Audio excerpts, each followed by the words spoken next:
Buenos días, buen día para todo el equipo y para todos los radio oyentes.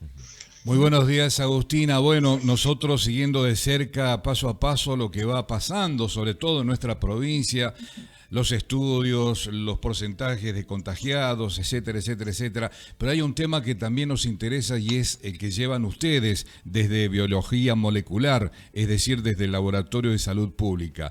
¿Cómo es la situación, ya que ustedes son los primeros en recibir estas noticias? Sí, como vos decís, el laboratorio siempre se anticipa un poco a lo que después van a ser las novedades dentro de lo que informa el comité de crisis o lo que día a día se van informando en los reportes. Últimamente, como es de público conocimiento, vimos un gran aumento de los casos y obviamente eso nos empezó a llamar la atención porque de repente se empezaron a duplicar, a triplicar, personas jóvenes que de repente también estaban infectadas, que eso no nos llamaba la atención porque en general la población a la que se apuntaba anteriormente eran las mayores de 60, de 70, o sea, a los grupos de riesgo. Y a raíz de eso empezamos a ver que este virus tenía un nuevo comportamiento y por lo tanto lo que hicimos y lo que hacemos en general es esto que se llama vigilancia genómica o vigilancia epidemiológica. ¿Qué quiere decir? Que mandamos estas muestras positivas al laboratorio, a la red de laboratorios de Malbrán o a un proyecto que se llama País para secuenciar los virus que están circulando en San Luis, en la provincia de San Luis en general. Y bueno, y nos llevamos la noticia de que en San Luis estaban circulando dos variantes que, como no sé si han dado la información, pero en realidad es que el 50% de las muestras que se enviaron eran de estas variantes nuevas, ya sea la que se llama normalmente Manaos o la de Reino Unido.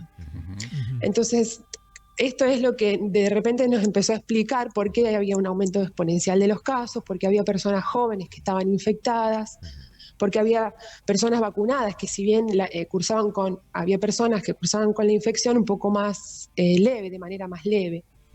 Así que bueno, en el trabajo diario, la verdad que nos da todos los días una nueva sorpresa y nos pone en alerta todo el tiempo. Agustina, muy buenos días. Nicolás la saluda. Nicolás, un gusto. En cuanto a estas dos cepas, ¿cuáles son las mayores diferencias con lo que estábamos acostumbrados del coronavirus que padecimos el año pasado, más que nada?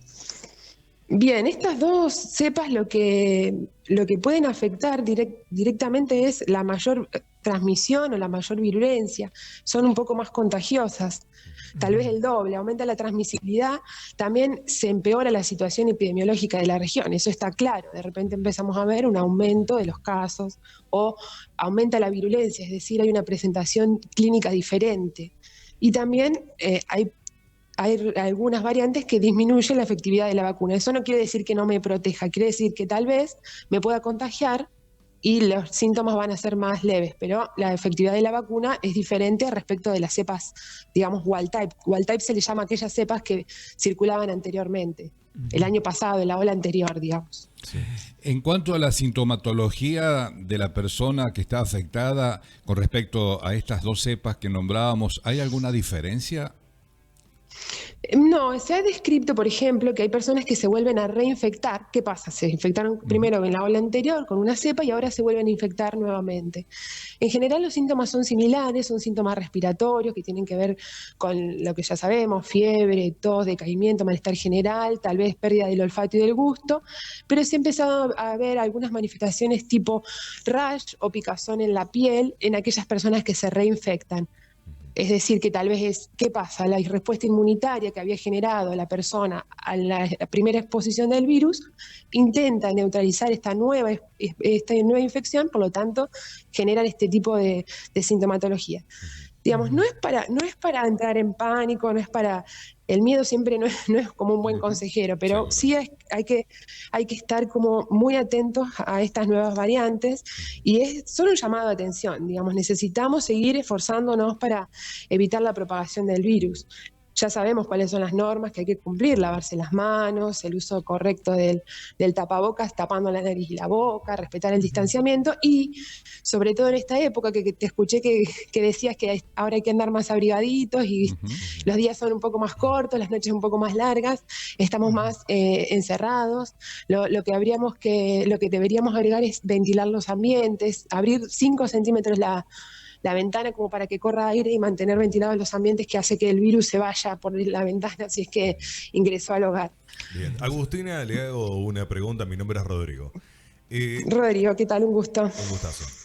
Con respecto a la cepa de Manaos y a la cepa británica, bien. Generalmente la gente asocia que la cepa Manaos, al producirse, digamos, en Brasil, en el momento, digamos, de la ola más terrible en Brasil, que fue durante el verano, ¿es una cepa más agresiva en verano que en invierno? ¿Es probable que en invierno disminuyan los casos?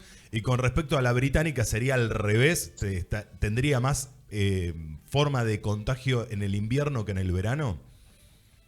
En realidad las condiciones ambientales y de clima, digamos, favorecen o no favorecen la aparición de estas variantes. Eso no quiere decir que acá circulen o no circulen en este momento. Claramente hay circulación comunitaria en San Luis porque se ha detectado en personas que no han viajado a ningún lado, que se han mantenido durante el último tiempo en San Luis, este tipo de variantes. En el caso de la variante de Reino Unido, que fue descrita por septiembre más o menos del 2020 y que se ha extendido a lo largo de más de 100 países, lo que pasa es que aumenta la transmisibilidad, ¿sí? Que era lo que les comentaba anteriormente. Pero la buena noticia es que la respuesta inmunitaria que está provocada por la vacuna es eficaz. No tiene nada que ver lo climático respecto de las infecciones que ocurren en el momento, sí para las mutaciones, porque los virus en general están cambiando todo el tiempo. Esto no es novedad. Los virus, ya conocemos el virus de la influenza, muta y varía. Esto significa que cuando ingresa al cuerpo el virus, la respuesta inmunitaria que genera va haciendo como cambios dentro de la respuesta inmunitaria, ¿no? ¿Qué pasa? Cuando el virus ingresa a la célula, empieza a hacer copias y copias de su genoma para poder reproducirse. Y en esas copias que hace, a veces comete errores.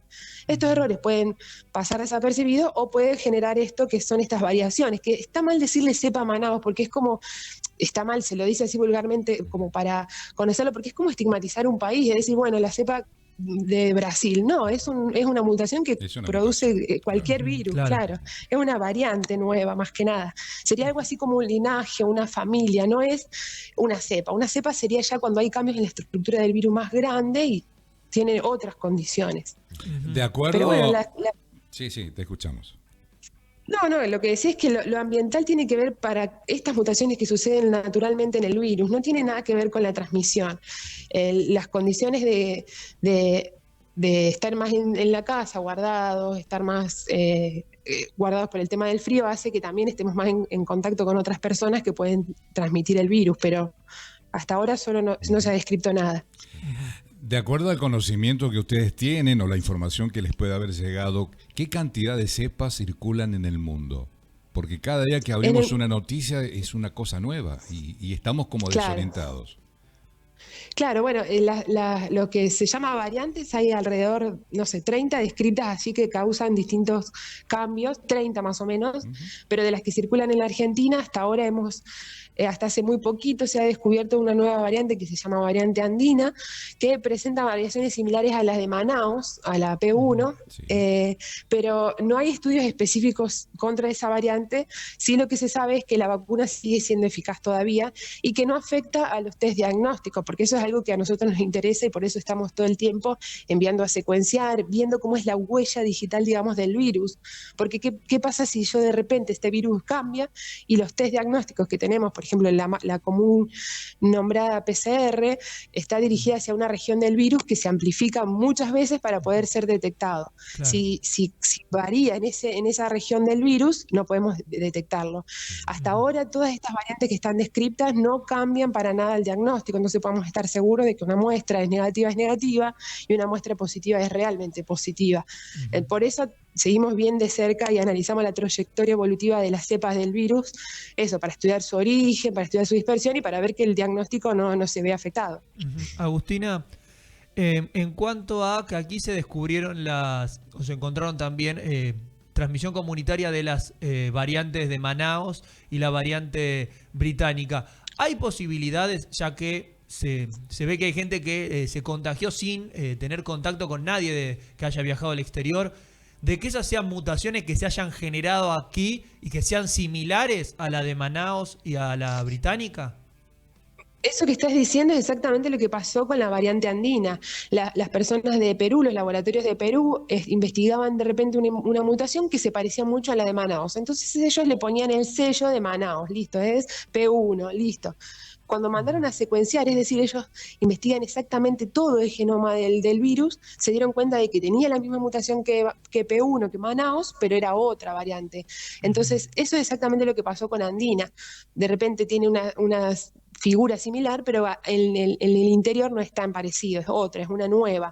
Acá en San Luis esos estudios están haciéndose constantemente. Hasta ahora no tenemos esta variante acá. Lo que hacemos es mandar a secuenciar. Se hacen dos tipos de vigilancia. Una vigilancia regular, que quiere decir que se envían muestras al azar de personas que no han sido vacunadas, no han sido reinfectadas, o sea, ni se sospecha su reinfección, ni ha viajado al exterior, y de distintos lugares de la provincia, tanto del Gran San Luis como del norte, del sur, del este y del oeste. Se envían muestras y se secuencian. Entonces, hasta ahora, lo único que se ha visto desde la respuesta que hemos recibido son estas dos variantes. No hay nuevas variantes. Porque lo que se hace es eso, secuenciar completamente el genoma. Y ahí se ve exactamente cuál es su DNI, digamos, para ponerlo en palabras simples. Sí.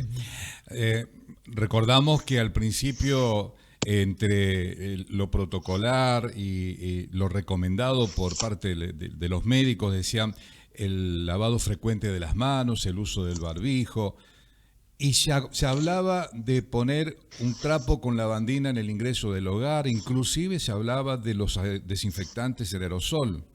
Eso, lo último que te dije, ¿sigue en vigencia? ¿Es real? ¿Es recomendable? Lo que yo les puedo recomendar es que extrememos a full todas las medidas, al máximo. Este es un momento realmente que va a haber mucha circulación del virus, entonces si en casa lo podemos hacer, hagámoslo. Es preferible hacer de más y no de menos. Lo que sí, las medidas frecuentes, el lavado de mano con jabón ya mata al virus. El ventilar los ambientes ya mata al virus. Después, si nosotros queremos agregar la limpieza de las verduras que traemos del supermercado con lavandina, o el lisoform conocido, perdón, por dar la marca, pero digamos los que matan el virus, y bueno, si las podemos hacer, hagámosla, porque realmente es un momento en el que hay que cuidarse. Es esto, extremar al máximo las medidas, porque de verdad se ve un aumento muy sostenido de los casos que no bajan si no se baja la circulación. La medida de bajar la circulación comunitaria de noche, por ejemplo, hace que también haya menos accidentes de tránsito, por lo tanto no haya personas internadas en terapia, ocupando una cama de personas que podrían estar necesitando un respirador, por ejemplo. Entonces, si nosotros seguimos estas normas, es por un tiempo, sigamos siendo exigentes con estas cuestiones, hagámoslo por las próximas semanas, porque de verdad necesitamos que el virus deje de circular para poder retener un invierno y un verano tranquilo. El laboratorio no para de trabajar sin descanso, día y noche, de lunes a lunes. Las personas que están a cargo del diagnóstico, las que estamos a cargo del diagnóstico, estamos dejando de visitar a nuestras familias. Entonces, por favor, digamos, las medidas tienen que ser extremas. Agustina, vemos, bueno, por lo que nos dice, que hay que extremar todas las medidas. Esto tiene mucho que ver con la situación actual de San Luis. ¿Qué nos podría decir al respecto de el momento en el que está pasando la provincia, y más que nada que ya a nivel nacional se lo marca como una zona de alto riesgo? Claro, exactamente. Desde el presidente dio un decreto, un semáforo epidemiológico, pongámosle, en donde se asignan de acuerdo a unos ciertos valores con fórmulas de riesgo para saber en qué momento estábamos las semanas de estas semanas que pasaron respecto de las anteriores. A San Luis se lo ha ubicado en la zona roja, digamos, de alto riesgo. ¿Qué quiere decir? Que las normas que estábamos teniendo hasta el momento, extremarlas, que era lo que les dije anteriormente, ¿no? Esto se calcula, estos dos factores de riesgo tienen un número, una fórmula, ¿no? Que se calcula respecto de los casos o de la incidencia de casos que hubo en las semanas previas. San Luis, que en general el departamento General Pedernera y Capital está en esa región. En este caso, las normas son no hacer reuniones de más de 10 personas, no hacer deportes o en el ámbito cerrado, bueno, lo que ya conocemos, ¿no? Nada, después las medidas cada uno en su casa, ¿no? Mantenerse en su casa, sobre todo. Muy bien, Agustina, muy amplia, muy clara, y nosotros, como siempre, agradecidos